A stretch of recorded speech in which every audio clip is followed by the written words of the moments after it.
믿을 수 없는 천재성과 따라갈 수 없는 창의성으로 세상에 없던 것들을 새롭게 만들어낸 현대 물리학의 거장 아인슈타인. 1905년 단 한 해 그는 고작 26살이라는 나이로 광전 효과, 브라운 운동, 특수 상대성 이론, 질량 에너지 등가 무려 4개의 논문을 발표하며 이제껏 눈에 보이는 것이 진실이라 믿던 세상에게 우리가 보는 것이 전부가 아니라는 진실을 깨우쳐줬죠. 이 과정에서 나온 아인슈타인의 생각들은 오랜 시간 수많은 후대의 과학자들에게 영감을 안겨주며 이는 곧 과학의 발전, 문명의 발전을 이룩하는 데 도움을 주었습니다. 그 결과 아인슈타인이라는 이름은 천재를 지칭하는 하나의 고유명사가 되어버렸는데 그의 부시시한 헤어스타일과 개슴츠레한 표정, 그의 철학이 드러난 듯한 패션과 압도적인 눈빛은 오늘날 우리가 천재를 생각하면 떠오르는 독보적인 아이덴티티가 되었죠. 하지만 신은 그가 세상의 진리에 가까워지는 것을 원치 않았는지 그를 완벽하게 만들지 않았습니다. 번뜩이는 아이디어로 인간계 최강의 자리에 올랐지만 하늘에 가까워진 이카루스의 날개를 태양이 태워버렸듯 절대 진리에 도달하려던 아인슈타인이 실수를 하게 만들었고 그 실수들은 완벽했던 아인슈타인의 발목을 잡으며 그를 점점 몰락의 길로 인도하였죠. 그 누구도 믿을 수 없었던 아인슈타인의 천재성, 그리고 그 누구도 예상할 수 없었던 천재의 실수. 오늘 여러분들께 더해드릴 한 줌의 지식, 아인슈타인의 3가지 실수, 지금 바로 시작합니다. 1. 블랙홀은 없다. 우주에 존재하는 모든 것들을 강력한 중력으로 빨아들이며 갈기갈기 찢어버리는 우주 최강의 포식자 블랙홀. 하지만 그 위력이 너무나도 터무니가 없어 세상에 블랙홀 이론이 처음 발표되었을 때는 그 어떤 과학자들도 관심을 주지 않았는데요. 그러나 2019년 EHT 국제공동연구팀이 블랙홀의 사진을 찍어내는데 성공하며 존재가 불가능할 것만 같던 비상식적인 천체 블랙홀이 실제한다는 것을 증명해내었죠. 그리고 이런 상상 이상의 존재, 도저히 불가능할 것 같던 블랙홀의 존재를 예견한 것 역시 현대 물리학계의 거장 아인슈타인이었습니다. 하지만 블랙홀의 존재에 가장 회의적이었던 과학자 역시 아인슈타인이었죠. 1915년 특수 상대성 이론에 이어 무려 10년 만에 새롭게 발표한 논문 일반 상대성 이론. 특수 상대성 이론은 등속으로 움직이는 특수한 상황에 대해서만 이야기한 논문이라면 일반 상대성 이론은 보다 일반적인 상황에 있는 가속하는 물체의 이야기를 다루고 있는 상대성 이론 확장판이었죠. 보다 보편적인 조건에서의 상황을 설명하는 논문이었던 만큼 특수 상대성 이론보다 배는 많은 정보를 담고 있었는데 그중 아인슈타인이 결정적으로 이야기하고자 하는 것은 바로 이것이었습니다. 바로 아인슈타인 장방정식 혹은 중력장 방정식이라 불리며 지금까지도 완벽한 해답을 찾지 못해 연구되고 있는 단순한 문자 몇 개였죠. 하지만 아인슈타인이 이 수식을 통해 전달하고자 하는 바는 명확했습니다. 물질의 분포가 시공간의 휘어짐을 결정한다. 다시 말해 우리 주변에 있는 질량을 가진 모든 물체는 지금 이 순간에도 우리의 시공간을 휘어지게 만들고 있다는 것이었죠. 일반 상대성 이론 발표 당시 20세기의 과학계는 매우 황당했습니다. 이때까지만 해도 인간에게 시공간이라는 것은 절대 불변의 진리, 그 누구도 거스를 수 없는 자연의 섭리였기 때문이었죠. 하지만 물리학계의 충격이 가시기도 전 아인슈타인은 더욱 놀라운 이야기를 전합니다. 질량에 의해 휘어진 시공간이 만들어내는 것이 바로 중력이라는 것. 즉 아인슈타인이 말하고자 했던 것을 정리해보면 질량이 있는 물체는 그 힘에 상관없이 시공간을 휘게 만들 수 있으며 그 휘어짐의 정도가 이 세상에 존재하는 중력의 크기를 좌우한다는 것이었습니다. 이토록 인류 역사상 가장 센세이션했던 논문 일반 상대성 이론은 엄청난 파급력을 가지며 전 세계의 과학자들의 새로운 영감을 안겨주었지만 아인슈타인에게는 첫 번째 실수를 안겨주었죠. 독일의 천체물리학자이자 군인이었던 칼 슈바르츠 실트는 포탄이 날아들고 총알이 빗발치는 전장 속에서 아인슈타인의 일반 상대성 이론 소식을 듣게 됩니다. 하지만 아직 인류의 수학은 이 정도로 고도화된 방정식을 완벽하게 풀 수는 없었고 그러자 슈바르츠 실트는 특수한 상황을 가정해 자신만의 해를 구해보기로 합니다. 그리고 특정한 질량을 가진 물체를 일정 반지름 안에 위치하게 하자 공간 대비 질량이 너무나도 커 시공간을 극한까지 휘어지게 만들었고 그 휘어짐이 만든 중력은 너무나도 강력해 우주에서 가장 빠른 빛조차도 빠져나올 수 없다는 것을 알아내었죠. 다시 말해 인류 역사상 최초로 아인슈타인 장방 정식을 풀이해 우리 우주에 블랙홀이 존재할 수도 있다는 가능성을 제시한 것이었습니다.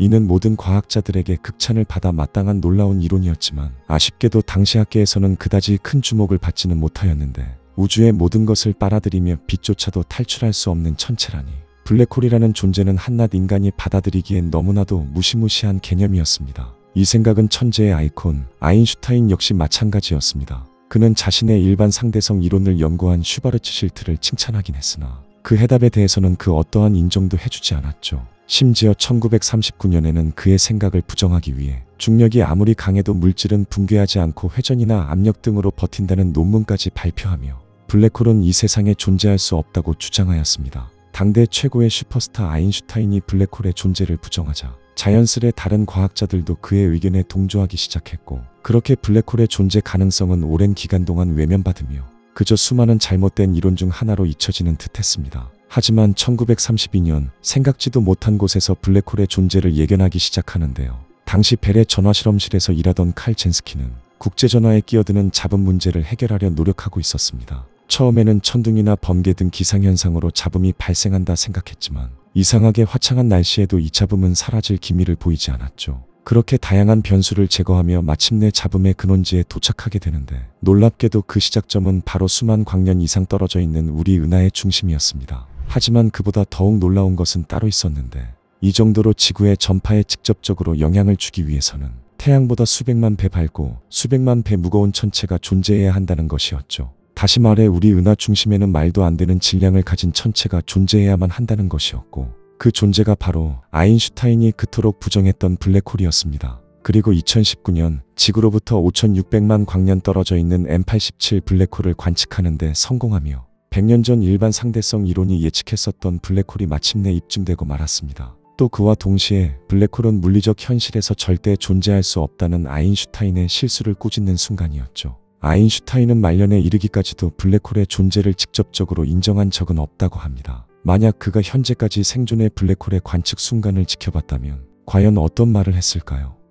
이 우주는 팽창하지 않는다. 1915년 수많은 과학자들에게 영감을 안겨주었던 일반 상대성 이론. 아인슈타인 역시 이 이론을 바탕으로 우주의 진리를 풀어헤치려 노력하였습니다. 하지만 자신의 방정식을 연구하면 연구할수록 도저히 받아들일 수 없는 결과가 도출되고 말았는데, 일반 상대성 이론에 의하면 질량이 있는 천체들은 모두 중력을 가지고 있습니다. 그리고 중력의 작용 범위는 거의 무한대에 가까워 서로 가까이 위치해 있는 천체들은 물론 아무리 멀리 떨어져 있는 천체들일지라도 서로가 서로를 잡아당긴다는 뜻이었죠. 그리고 충분히 많은 시간이 흐른다면 중력에 의해 가까워진 천체들이 서로 충돌해 우주가 붕괴할 수도 있다는 것이었습니다. 하지만 이는 너무나도 이상한 결론이었는데, 지금 당장 하늘을 올려다봐도 수축의 기미는 보이지 않았으며 지난 수백 년간의 천체 관측 기록을 살펴보아도 수축은커녕 오히려 우주의 크기는 하나로 고정되어 있는 듯 했죠. 결국 아인슈타인은 그동안의 천체 관측 결과에 따라, 그리고 그의 직관에 따라 자신의 장방정식에 하나를 추가하며 1917년 자신이 인생에서 가장 큰 실수라고 인정한 우주상수를 도입한 정적 우주론을 발표하게 됩니다. 하지만 1927년 네덜란드의 과학자 조르주 르메트르는 아인슈타인의 방정식을 수학적으로 계산해 본 결과 우주는 정적이지도 않고 수축하지도 않으며 오히려 팽창하고 있다는 놀라운 논문을 발표하는데요. 하지만 정적 우주론을 너무나도 굳게 믿고 있던 아인슈타인은 당신의 계산은 맞지만 당신의 물리는 혐오스럽습니다. 라며 그의 논문을 맹비난하였죠. 그러나 조르주 르메트르의 물리는 전혀 혐오스럽지 않았습니다. 1929년 세계 최대의 망원경으로 우주를 관측하던 에드윈 허블은 별들이 점점 후퇴하고 있다는 놀라운 사실을 관측해내는데요. 모든 것이 움직이지 않는 정적 우주론에서는 절대 허용할 수 없는 현상이었죠. 그에 따라 허블은 40개가 넘는 외부 은하를 추가로 관측하였지만 예상대로 대부분의 은하는 우리 은하로부터 빠르게 멀어지고 있었으며 멀리 떨어져 있을수록 그 속도는 점점 더욱 빨랐습니다. 즉, 아인슈타인의 예측과는 달리 이 우주는 빠른 속도로 팽창하고 있던 것이었죠.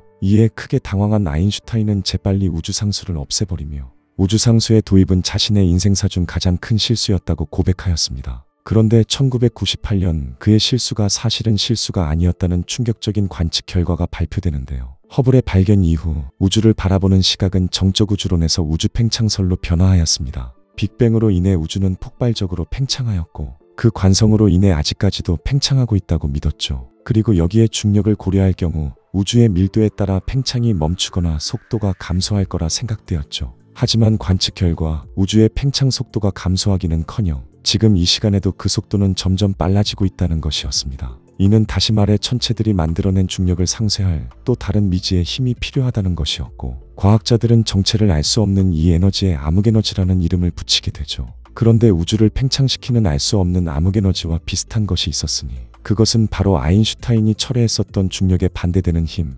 우주상수였습니다. 정적우주론을 주장하기 위해 만들었던 아인슈타인의 우주상수가 사실은 정적우주론을 위해서 아니라 팽창하는 우주를 설명하기 위해 필요했던 것이었죠. 결국 자신이 일생일대의 실수라고 고백하며 우주상수를 철회했던 행위 자체가 그의 인생 최고의 실수가 되어버린 셈이었습니다. 만약 오늘날까지 아인슈타인이 살아 이 관측들을 지켜봤다면 과연 그는 우주상수의 부활에 대해 어떤 말을 했을까요? 3. 중력파는 존재할 수 없다. 아인슈타인의 일반 상대성 이론에 의하면 질량이 있는 물체는 시공간을 휘게 만들고 휘어진 시공간은 중력을 만들어냅니다. 그런데 만약 어떤 물체의 질량이 급변하게 되는 일이 벌어진다면 어떻게 될까요? 이를테면 아주 큰 질량을 가진 물체가 폭발해 질량이 감소하거나 천체끼리 충돌해 질량이 급격히 늘어나는 경우 말이죠. 이때 천체는 짧은 시간 동안 급격한 질량의 변화를 겪으며 시공간에 커다란 영향을 끼치게 되고 급변하는 시공간에 따라 중력의 크기 역시 달라지게 됩니다. 갑작스레 질량이 커지면 중력이 강해지게 되고 질량이 작아지면 중력이 약해지게 되는 것이죠. 그러자 아인슈타인은 이러한 상황에서 시공간이 울렁거릴 수 있으며 그 시공간의 울렁임이 중력파라는 파동의 형태로 나타날 것이라 생각하였습니다. 하지만 정작 그는 자신의 이론에서 도출된 중력파 가설을 받아들이기 어려웠는데 우리가 관측 가능할 정도의 중력파가 발생하기 위해서는 블랙홀의 충돌 같은 극한의 상황이 발생해야만 했습니다. 거기다 결정적으로 아인슈타인은 블랙홀의 존재 가능성에 회의적이었기 때문에 사실상 물리 세계의 중력파라는 것은 존재하지 않을 것이라 생각했죠. 그렇게 1936년 아인슈타인은 중력파가 존재하지 않는다는 논문을 국제학술지에 제출하게 됩니다. 하지만 당시 학술지의 편집장은 아인슈타인의 논문 게재를 거부하였고 이에 화가 난 아인슈타인이 다른 학술지에 다시 논문을 제출하려는 순간 자신의 논문에서 심각한 수학적 오류가 있었음을 발견하고 중력파가 존재하지 않는다는 자신의 결론이 극단적이었음을 깨달았죠. 그리고 2015년 무려 13억 광년 떨어진 두 개의 거대한 블랙홀이 충돌하며 발생한 중력파를 검출해내며 아인슈타인을 그토록 헷갈리게 만들었던 중력파가 실존한다는 것을 증명하게 됩니다. 그렇다면 과연 중력파가 무엇이길래 천재 아인슈타인은 물론 현재의 과학자들까지 중력파 검출에 힘을 쓴 것일까? 중력파는 사실 시공간이 출렁이면서 발생하는 단순한 파동으로 검출하기도 힘들 정도로 에너지가 약해 그 자체로는 큰 쓸모가 없지만 그가 가진 잠재력은 1차원적인 에너지 이상의 의미를 가지고 있었습니다. 중력파 검출 이전 천체를 관측하기 위해서는 빛에 의존해야만 했는데요. 어찌 보면 우리가 세상을 인식하는 방법이 그것밖에 없었다는 것이 적절하죠. 하지만 중력파는 시공간의 움직임을 직접 표현할 수 있는 파동으로 다시 말해 우리가 이전까지 빛에 의존해 우주를 관찰해왔다면 이제는 중력파를 통해 빛으로는 볼 수 없었던 순간들을 포착할 수 있다는 것이었습니다. 빛으로는 관찰이 불가능한 블랙홀의 충돌이나 중성자별의 합체 혹은 빅뱅 직후 38만 년 동안 빛이 움직이지 못했던 공백의 순간을 중력파로 포착해 베일에 감싸져 있던 우주 탄생의 순간을 조사할 수 있다는 것이었죠. 즉 중력파는 이제껏 빛에만 의존해왔던 물리학계에게 새로운 탐구 방법을 더해준 것이었습니다. 만약 아인슈타인이 중력파가 검출되는 세상에서 살았다면 그는 또 얼마나 놀라운 이론을 만들어내었을까요? 도저히 인간의 머릿속에서 나왔다고는 믿기 힘든 놀라운 이론을 제시한 세기의 천재 아인슈타인. 그의 번뜩이는 아이디어와 독보적인 사고는 지금까지도 많은 과학자들에게 큰 영감을 주었습니다. 비록 그 과정에서 크고 작은 실수가 있었지만 그 실수조차도 과학과 인류의 발전에 중요한 영향을 미쳤죠. 과연 앞으로 이 세상에 아인슈타인 같은 세기의 천재가 다시 나타날 수 있을까요? 오늘 여러분께 더해드린 한 줌의 지식이 여러분의 호기심과 상상력을 더욱 넓혀주었기를 바랍니다. 다음에도 새로운 과학 이야기로 또 한 줌의 지식을 함께 나누겠습니다. 지금까지 과학 한 줌이었습니다.